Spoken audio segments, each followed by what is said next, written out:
with Dak and CD is different thing, but Michael's an emotional. I say Yeah. a lot like me, Like don't you can push his emotions to a bad place and Yeah. may not be able to get him back. What are your thoughts on what you're seeing transpire with Michael Parsons and Jerry? Yeah, no, it's a fair question, and you might be a little closer to it than I am. So I know that we all know it's a business. We all know that there's a negotiation that takes place, and there's typically a little frustration and a lot of animosity that occurs when you're in a negotiation and you're not quite getting what you feel that you're worth. And it happens from both sides.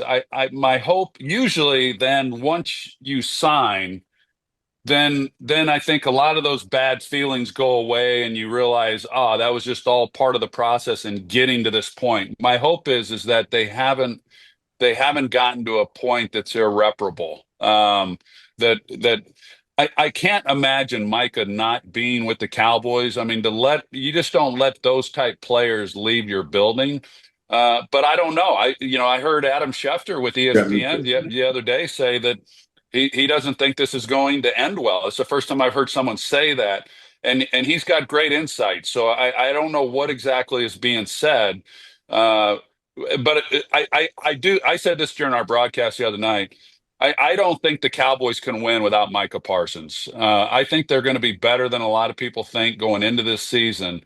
But if Micah Parsons isn't playing at the level that we've seen from him in prior years, and he's not on the field, I don't know that this team can compete the way that they need to. A few moments later. Mike, how close are you to getting a deal with him? Mike is a great player, not a good player, but a great player.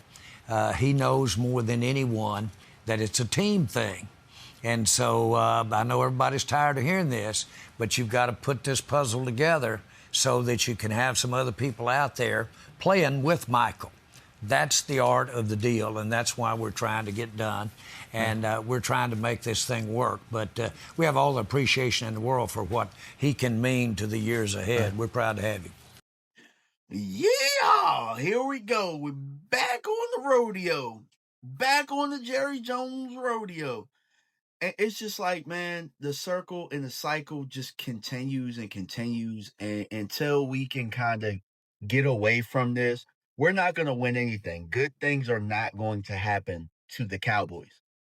And so you watch Troy talk, you watch winners talk, people that the big documentary was about, you know what I'm saying? Like, I didn't watch the documentary. I'm not going to watch the documentary because I am focused on what's right now.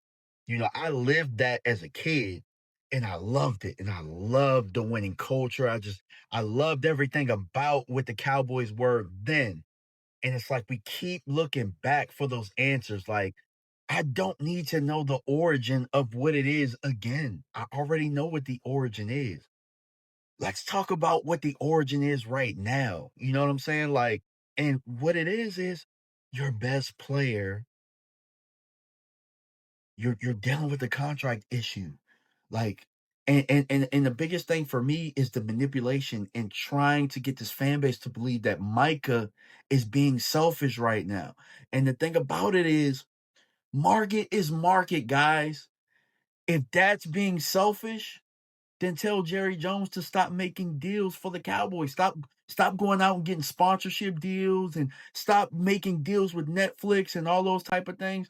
Like, it'd be selfish for us with the marketability that Dallas has for us to tell Jerry Jones not to go out there and continue to make deals for himself. It's just asinine and it's stupid. And so when I look at Micah's situation, when we look at that, and it's like we have the best player, and you're telling him we got to think about everybody else. Bro, we got salary cap money. You know what I'm saying? You can get a deal done if you want to get a deal done. This is just all about pride and ego. And what I will tell you is that pride and ego have ruined a lot of great things. You know what I'm saying? When people can put pride and ego away for what's right down the road, then good things will happen. Until we, and this goes for the fan base as well, guys. We got to be better as well. And this is why I got this cowboy hat on, so I can hopefully sell you guys on something good. When you do good things follow, right? When you do things the right way, good things can follow more likely than not. We went down this road with CD and Dak last year, and they were out of sync early on, and possibly that led to a Dak injury. I can't think of a time when a negotiation like this has happened for us that we went out and hit the ground running. I think when we've had the quiet off seasons, and I think that Tuck said it the other night, when we've had the quiet off seasons and we haven't had this crap, I think that we've gone in and we've had better seasons. Right now, with the way that things are looking, it is not looking good, man. We got to take care of our player here. It doesn't look like this deal is going to get done before week 1. And that really concerns me, because this Philadelphia team is a really good team. No matter how bad we hate Philadelphia, no matter how much, look, I'm still going to talk my trash. I'm going to talk trash to the Commanders. I'm going to talk trash to the Giants.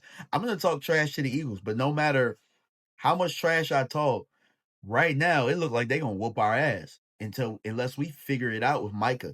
We have to, man. Do right by your guys, and your guys will do right by you. That's the message I'm going to leave with you guys today. Appreciate y'all for watching the video. Troy Aikman said what he said. Then Jerry followed up on the Fox News. And, here we are in the carousal. Can't really talk football without 11 out there. We can, but that's going to be looming over our heads for however long. But appreciate y'all for tuning in. You know what I'm saying? Make sure you hit that like button on the way out. Also, man, I also want to hear your feedback on this as well for the people that watch. And we out. Peace. To speak back. You're right, because they wouldn't hire a generational coach. You're right. Right. Technically wrong. They want him in that box. Because they want a shot because he'll bite his lip. Because Landlord asked the question. He's like, bro, like, what did Trayvon Diggs do so bad? And I said he just spoke up. Like, they don't like that. You know what I'm saying? Like, they want you to be in this box. And if you go out this box, if Michael would have spoke about the coaching staff, he would have been safe, right? But you're going at Jerry and Steven. And then also, here's the thing that concerns me when it comes to Micah Parsons. He can rally the troops, right? A lot of people didn't understand that about Amari Cooper. Yeah. Amari Cooper had a lot of support in the locker room, right? He'll break the locker room. You know what I'm saying? Micah Parsons has a lot of support. So it's kind of like, all right, this is y'all leader. I'm going to make an example out of him to make sure Tyler Smith, don't you try it. Oh, you talking about don't pump you drinking. try I it. ain't ready for that conversation. But Tuck, I also saw a clip. I have been seeing clips. I'm not watching it, by the way. I'm not watching it, guys. But I saw a clip when they were talking about the Herschel Walker trade again. And we talk about back then, Herschel was considered generational at that time. And they moved off of him. And they talked about how they flipped it for Emmitt Smith. Controllable talent. You get what I'm saying? With Jimmy's vision, bro. I don't want I'm about to say something that's sacrilegious. He made it seem like it was him, though. Bro, we don't need 10 picks. The way they've been picking, we don't need 10 picks. They're gonna mess it up. Right. Now